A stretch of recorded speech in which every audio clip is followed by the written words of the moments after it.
Hello students, welcome to your own learning platform Learnosphere. आज मैं लेके आया हूँ आपके लिए क्लास 10th साइंस का मेटल एंड नॉन मेटल्स यानी धातु और अधातु चैप्टर का एक्सट्रैक्शन ऑफ मेटल यानी धातु का निष्कर्षण। तो आइए आज हम स्टडी करेंगे मेटल का एक्सट्रैक्शन। सबसे पहले मेटल जो होते हैं यानी धातु मिनरल्स यानी खनिज के रूप में पृथ्वी की ऊपरी परत यानी अर्थ क्रस्ट में पाए जाते हैं और इन्हें माइनिंग के द्वारा निकाला जाता है, जैसे अब पिक्चर में देख रहे हैं। नेक्स्ट है अकरेंस ऑफ मेटल यानी धातु कहाँ मिलती है मेटल्स। तो जो मेटल हैं वो नेचर में दो फॉर्म में पाई जाती हैं। पहली होती है नेटिव स्टेट यानी फ्री स्टेट यानी मुक्त अवस्था। तो ऐसी मेटल जो बहुत कम रिएक्टिव होती हैं, लीस्ट रिएक्टिव होती हैं, जैसे कि गोल्ड, सिल्वर, प्लेटिनम, ये बहुत कम क्रियाशील होती हैं और फ्री स्टेट यानी मुक्त अवस्था में पाई जाती हैं। ये किसी से रिएक्शन नहीं करती। दूसरा होते हैं कंबाइंड स्टेट यानी संयुक्त अवस्था। जो बहुत सारी मेटल होती हैं जो ज़्यादा रिएक्टिव हैं यानी अधिक क्रियाशील हैं, वो अपने कंपाउंड्स के रूप में मिलती हैं यानी यौगिक के रूप में। ये दूसरे धातु या दूसरे तत्वों के साथ यौगिक बना लेते हैं, जैसे कि ऑक्साइड के फॉर्म में मिलते हैं, सल्फाइड के फॉर्म में मिलते हैं या कार्बोनेट के रूप में ये मिलती हैं। नेक्स्ट आते हैं मिनरल्स यानी खनिज क्या होते हैं। एलिमेंट या कंपाउंड यानी तत्व या यौगिक जो भी अर्थ में नेचुरली यानी प्राकृतिक रूप से मिलते हैं वो कहलाते हैं आपके खनिज। जैसे कि हम देख सकते हैं लोहा है, सोना है या कोयला है, पेट्रोलियम है, नेचुरल गैस है, ये सभी मिनरल्स या खनिज होते हैं। नेक्स्ट अब देखते हैं कि ओर यानी अयस्क क्या होता है। ऐसे मिनरल जो अर्थ में बहुत ज़्यादा क्वांटिटी में मिलते हैं और जिन्हें हम निकाल करके प्रॉफिट ले सकते हैं और इजीली एक्सट्रैक्ट कर सकते हैं, वो कहलाते हैं ओर। यानी जिन मिनरल्स में मेटल या कोई भी मिनरल है वो अधिक मात्रा में ज़्यादा परसेंटेज में पाया जाता है, वो कहलाते हैं ओर। तो देखें जैसे एल्यूमिनियम का एक ओर होता है बॉक्साइट, जिसमें एल्यूमिनियम मेटल पाई जाती है, और हेमेटाइट जो होता है वो आयरन का ओर होता है। नेक्स्ट देखते हैं गैंग क्या होता है। जो ओर यानी अयस्क होते हैं इनमें बहुत सारी इम्प्योरिटीज़ यानी अशुद्धियाँ मिली रहती हैं, जैसे कि मिट्टी, सैंड, तो इसे कहते हैं हम गैंग। यानी जो इम्प्योरिटीज़ मिक्स रहती हैं ओर यानी अयस्क में, उन्हें हम गैंग कहते हैं। अब आते हैं इनरिचमेंट ऑफ ओर्स यानी अयस्कों का सांद्रण। जो गैंग होता है, जब हम उसे ओर से हटाते हैं तो उससे हमारे अयस्क में मेटल की मात्रा बढ़ जाती है। इसे ही हम कहते हैं इनरिचमेंट या कंसंट्रेशन ऑफ ओर। इससे मेटल्स की जो मात्रा है वो बढ़ जाती है और इम्प्योरिटीज यानी अशुद्धियाँ कम हो जाती हैं। इसकी 3 प्रोसेस होती हैं। पहली होती है हाइड्रोलिक वॉशिंग यानी इसमें पानी से धुलाई होती है। दूसरा होता है मैग्नेटिक सेपरेशन यानी मैग्नेट से जो अशुद्धियाँ हैं वो दूर की जाती हैं, इम्प्योरिटीज़ को हटाया जाता है। तीसरा है फ्रोथ फ्लोटेशन प्रोसेस यानी फेन प्लावन विधि। तो इन 3 विधियों से जो गैंग होता है यानी इम्प्योरिटीज़ होती हैं, उनको इस ओर्स यानी अयस्क से निकाला जाता है, अलग किया जाता है। आइए अब इस पूरी प्रोसेस को इस माइंड मैप के द्वारा समझ लेते हैं। सबसे पहले जो भी हमें ओर यानी अयस्क मिलता है उसका कंसंट्रेशन करते हैं, यानी उसमें मेटल की जो परसेंटेज है उसे बढ़ा लेते हैं, यानी धातु की मात्रा को बढ़ा लेते हैं। उसमें से हम गैंग को हटा लेते हैं यानी इम्प्योरिटीज़ को हटाते हैं। फिर आपकी जो मेटल्स हैं 3 टाइप की हो सकती हैं रिएक्टिविटी के बेस पर।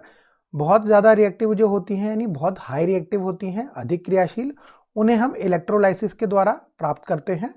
जो मीडियम रिएक्टिविटी की होती हैं उन्हें कैल्सिनेशन और रोस्टिंग यानी निस्तापन और भर्जन के द्वारा प्राप्त करते हैं।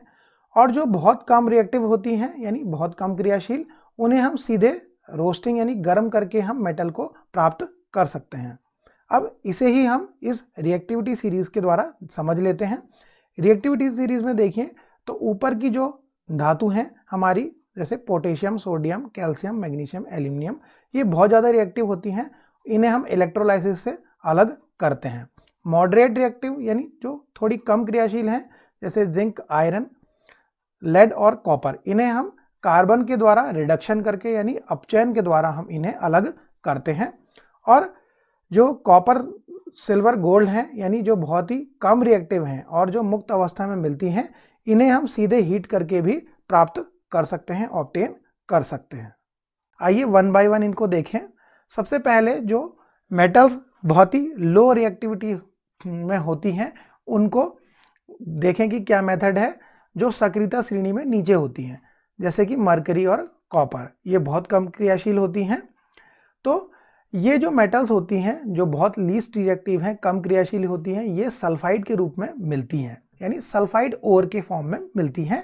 और इन्हें आसानी से जब हमें हीट करते हैं हवा में, तो वो क्या होती हैं, अपने मेटल्स में कन्वर्ट हो जाते हैं। तो देखिए इसे, जैसे कि सिनेबार जो है वो एक मरकरी का ओर है जो कि सल्फाइड के फॉर्म में मिलता है। जब इसे हीट करते हैं ऑक्सीजन के साथ, तो पहले ये क्या बनता है, ऑक्साइड बनता है मरकरी का, और उसके बाद इस ऑक्साइड को सीधे हीट करें तो ये मरकरी मेटल हमें मिल जाती है। इसी तरह हम देखें, जो कैल्कोकाइट है वो भी एक कॉपर का ओर यानी अयस्क होता है। इसे जब हम हीट करते हैं ऑक्सीजन के साथ, सबसे पहले कॉपर का ऑक्साइड बनता है, और जब कॉपर ऑक्साइड को हीट करते हैं, तो यहाँ पर ये गलत दिया हुआ है, तो कॉपर ऑक्साइड को हम सीधे हीट करेंगे तो हमें प्योर मेटल कॉपर मिल जाती है। अब देखें extraction of metal in the middle of reactivity series, यानी जो थोड़ी कम क्रियाशील धातु होती हैं जैसे कि जिंक, आयरन और लेड, इन्हें कैसे निकाला जाता है, अलग किया जाता है।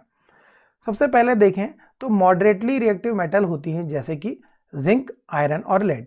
ये मिलती हैं हमारे सल्फाइड या कार्बोनेट के ओर के फॉर्म में, यानी ये सल्फाइड और कार्बोनेट अयस्क के रूप में मिलती हैं। सबसे पहले इन्हें क्या करते हैं, हम ऑक्साइड फॉर्म में निकालते हैं, यानी सल्फाइड या कार्बोनेट को सबसे पहले ऑक्साइड में बदल देते हैं। उसके बाद इनको आसानी से रिडक्शन यानी अपचयन कर लेते हैं, यानी इनमें से ऑक्सीजन को हटा लेते हैं, तो मेटल हमें मिल जाती है। आइए इस प्रोसेस को देखें। सबसे पहले जैसे कैल्सिनेशन यानी निस्तापन है, इसमें हम क्या करते हैं, जो कार्बोनेट अयस्क होता है, कार्बोनेट ओर, उसे हीट करते हैं एक लिमिटेड सप्लाई ऑफ एयर में, यानी कम एयर में जब इसे हीट करते हैं तो ये कहलाता है कैल्सिनेशन। तो इसमें क्या होता है, जैसे कार्बोनेट ओर है जिंक का, तो इसे जब हीट करते हैं तो आपका जिंक का ऑक्साइड बन जाता है, यानी कैल्सिनेशन में हम कम एयर में हीट करते हैं जिससे कि जो मेटल का कार्बोनेट है वो ऑक्साइड में बदल जाए। ऐसे ही दूसरी होती है रोस्टिंग, जिसमें कि जो सल्फाइड ओर है यानी सल्फाइड अयस्क हैं, इनको ज़्यादा एयर, एक्सेस एयर की प्रेजेंस में हीट करते हैं। जैसे कि यहाँ पर जिंक सल्फाइड को हीट कर रहे हैं ऑक्सीजन की प्रेजेंस में, तो इसे भी हम कन्वर्ट कर लेते हैं जिंक ऑक्साइड में। इस तरह हमारा कैल्सिनेशन और रोस्टिंग के बीच में डिफरेंस दे सकते हैं कि कैल्सिनेशन में तो हम कम हवा में हीट करते हैं और रोस्टिंग में हम ज़्यादा एयर के प्रेजेंस में हीट करते हैं। दोनों में ही हम ऑक्साइड को बनाते हैं।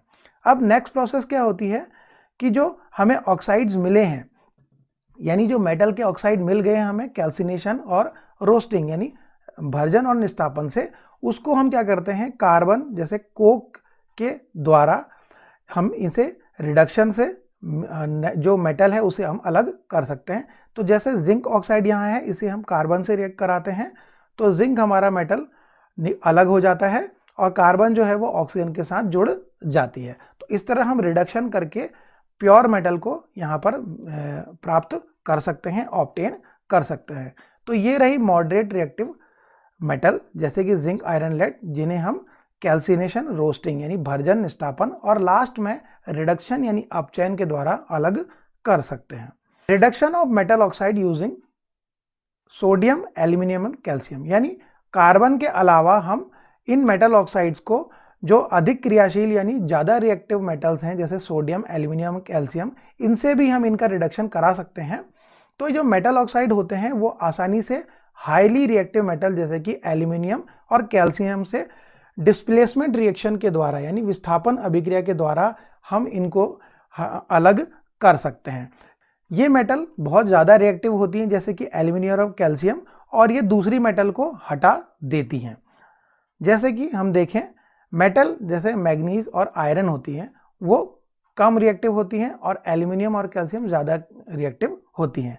तो इनके जो ऑक्साइड होते हैं, जब हम इनको एल्यूमिनियम और कैल्शियम के साथ रिएक्ट करते हैं, हीट करते हैं, तो ये उसमें से ऑक्सीजन को हटा देती हैं और हमें इस रिएक्शन में बहुत ज़्यादा हीट भी निकलती है। तो जो हमें मेटल मिलती है वो पिघली अवस्था में यानी मॉल्टन स्टेट में मिलती है। जैसे इस रिएक्शन को देखें, इसमें जो मैग्नीज एक मेटल है उसका ऑक्साइड है। अब हमें मैग्नीज मेटल को अलग करना है तो इसको हम एल्यूमिनियम के साथ रिएक्ट कराते हैं। एल्यूमिनियम जो कि मैग्नीज से ज़्यादा रिएक्टिव है वो इसको इसके ऑक्साइड से हटा देती है। तो हमें मैग्नीज जो मेटल है वो अलग हमें ऑब्टेन हो जाती है और एल्यूमिनियम का ऑक्साइड बन जाता है और इस प्रोसेस में बहुत ज़्यादा हीट भी निकलती है। तो इस तरह हम कार्बन के अलावा कुछ जो हाई रिएक्टिव मेटल है जैसे कि एल्यूमिनियम और कैल्शियम, इनसे भी हम इनका रिडक्शन कर सकते हैं मेटल ऑक्साइड्स का। अब इसमें एक आती है थर्मिट रिएक्शन यानी थर्मिट अभिक्रिया, ये भी इसी पर आधारित है यानी इसी पर बेस है। इसमें क्या होता है, प्रोसेस को देखें तो ये आयरन ऑक्साइड और एल्यूमिनियम का जो पाउडर होता है उसे हीट किया जाता है, यानी हमें इससे आयरन जो मेटल है उसे अलग करना है और एल्यूमिनियम क्या करेगा, इसमें डिस्प्लेस करेगा। इसमें रिजल्ट क्या होता है, जो एल्यूमिनियम है वो रिड्यूस कर देता है आयरन ऑक्साइड को, क्योंकि एल्यूमिनियम जो है वो आयरन से ज़्यादा रिएक्टिव है तो उसके ऑक्साइड से आयरन को हटा देता है और हमें पिघला हुआ मॉल्टन स्टेट में लोहा मिलता है। क्योंकि ये बहुत ज़्यादा एक्सोथर्मिक यानी ऊष्माक्षेपी अभिक्रिया भी है, इसमें बहुत ज़्यादा गर्मी निकलती है और इससे हमें पिघला हुआ लोहा मिलता है। अब इस थर्मिट अभिक्रिया का यूज़ होता है रेलवे में, जो पटरियाँ होती हैं उसकी जो उनमें क्रैक्स आ जाती हैं, कुछ दरारें आ जाती हैं, उनके हिस्से को जोड़ने के लिए इस रिएक्शन थर्मिट अभिक्रिया का यूज़ किया जाता है। तो यहाँ देखें, आयरन का जो ऑक्साइड है उसको जब एल्यूमिनियम के साथ हीट किया जाता है तो एल्यूमिनियम क्योंकि आयरन से ज़्यादा रिएक्टिव है तो यहाँ उस आयरन को उसने हटा दिया, तो इससे हमें पिघला हुआ आयरन मिल जाता है मॉल्टन स्टेट में और एल्यूमिनियम का ऑक्साइड बन जाता है और इसमें बहुत ज़्यादा हीट निकलती है। तो ये रहे आपके कुछ मेटल जिनको हम ऑक्साइड से ऑब्टेन कर सकते हैं। अब आते हैं एक्सट्रैक्शन ऑफ मेटल जो बहुत ही हाईली रिएक्टिव होते हैं, यानी जो सक्रियता श्रेणी में ऊपर सबसे शीर्ष पर मिलते हैं, जैसे कि पोटेशियम, सोडियम, कैल्शियम और एल्यूमिनियम। इन्हें हम कैसे निकालेंगे, किसे ऑब्टेन करेंगे? तो जो हाईली रिएक्टिव मेटल होते हैं इन्हें हम कार्बन जैसे रिड्यूसिंग एजेंट से हम इन्हें रिडक्शन नहीं कर सकते, यानी इनका अपचयन आसानी से नहीं हो पाता। इन्हें हम अलग करते हैं इलेक्ट्रोलिटिक रिडक्शन से, इलेक्ट्रोलाइसिस यानी विद्युत द्वारा इनको हम क्या करते हैं, रिडक्शन करते हैं। तो इसमें क्या होता है, सोडियम, पोटेशियम, इनको इनके मॉल्टन क्लोराइड से हम इन मेटल्स को प्राप्त कर सकते हैं, ऑब्टेन कर सकते हैं। तो जैसे सोडियम है, सोडियम क्लोराइड का जो विलयन है यानी सॉल्यूशन है, उसमें जब हम इलेक्ट्रिसिटी प्रोवाइड करते हैं तो सोडियम मेटल हमारी कैथोड में मिलती है और एनोड पे हमारी क्लोरीन गैस अलग हो जाती है। इसी तरह पोटेशियम भी हमारा कैथोड पे मिल सकता है और एनोड पे हमें क्लोरीन मिल जाती है। तो इस तरह जो बहुत ही हाईली रिएक्टिव मेटल हैं उनको हम उनके क्लोराइड से इलेक्ट्रोलाइसिस द्वारा प्राप्त कर सकते हैं। अब आते हैं हम रिफाइनिंग ऑफ मेटल, यानी इसके बाद भी जो मेटल मिलती हैं हमें वो उतनी ज़्यादा शुद्ध यानी प्योर नहीं होती। तो हम क्या करते हैं, उनको इम्प्योरिटीज़ को हटाने के लिए इस रिफाइनिंग का प्रयोग करते हैं यानी शोधन करते हैं।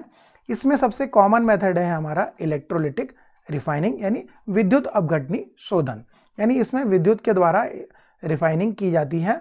इसमें इस प्रोसेस से जो जिंक है, कॉपर है और गोल्ड है यानी तांबा, जस्ता और सोना का हम इलेक्ट्रोलिटिक रिफाइनिंग करते हैं। आइए इस प्रोसेस को देख लेते हैं। इस प्रोसेस में क्या होता है कि एक कंटेनर में हमारा दो इलेक्ट्रोड बनाए जाते हैं। एक होता है एनोड जिस पर हम इम्प्योर यानी अशुद्ध धातु का एक ब्लॉक ले लेते हैं, जिसमें से हमें शुद्ध धातु प्राप्त करनी है यानी प्योर मेटल हमें निकालना है। जैसे कि यहाँ पर कॉपर का जो है वो एनोड लिया है जो कि इम्प्योर यानी अशुद्ध है। ये बहुत सारा ब्लॉक है, इसमें इम्प्योर कॉपर है। और एक प्योर जो इलेक्ट्रोड है हमारा कैथोड पर हम उसे ले लेते हैं, जो पतली एक पट्टी ले लेते हैं प्योर मेटल की, कॉपर की। तो अब जब हम क्या करते हैं, कंटेनर में इलेक्ट्रिसिटी प्रोवाइड करते हैं और इसमें एक इलेक्ट्रोलाइट भी होता है। कॉपर का प्योरिफिकेशन कर रहे हैं तो कॉपर का ही एक सॉल्ट, जैसे कॉपर नाइट्रेट ले सकते हैं, कॉपर क्लोराइड ले सकते हैं, उसका एक सॉल्ट का एक सॉल्यूशन इसमें बना सकते हैं। अब क्या होता है, जब इसमें इलेक्ट्रिसिटी प्रोवाइड करते हैं तो जो इम्प्योर कॉपर होता है वो एनोड से करके सबसे पहले इसमें घुल जाता है इलेक्ट्रोलाइट के विलयन के साथ, यानी विद्युत अपघट्य के साथ ये घुल जाता है। और उसके बाद ये कैथोड पर जो पूरा जो कॉपर के आयंस हैं वो कैथोड पर इकट्ठे हो जाते हैं और इस तरह से हमें सारा प्योर जो कॉपर है वो हमारा कैथोड पर इकट्ठा हो जाता है और जो इम्प्योरिटीज़ होती हैं वो इसी इलेक्ट्रोलाइट में एनोड मड पर हमें प्राप्त हो जाती हैं और शुद्ध यानी प्योर जो कॉपर है हमारा वो कैथोड पे हमें मिलता है। तो इस तरह से हम लास्ट में मेटल्स की रिफाइनिंग कर लेते हैं जिससे कि हमें प्योर मेटल्स प्राप्त हो जाते हैं। तो ये रही पूरी मेटल के एक्सट्रैक्शन की यानी धातु के निष्कर्षण की प्रक्रिया। आई होप कि आपको ये वीडियो अच्छा लगा होगा, तो इसे लाइक करें और हमारे चैनल को सब्सक्राइब करें और इस वीडियो को अपने दोस्तों और क्लासमेट्स के बीच में ज़्यादा से ज़्यादा शेयर करें। Thank you.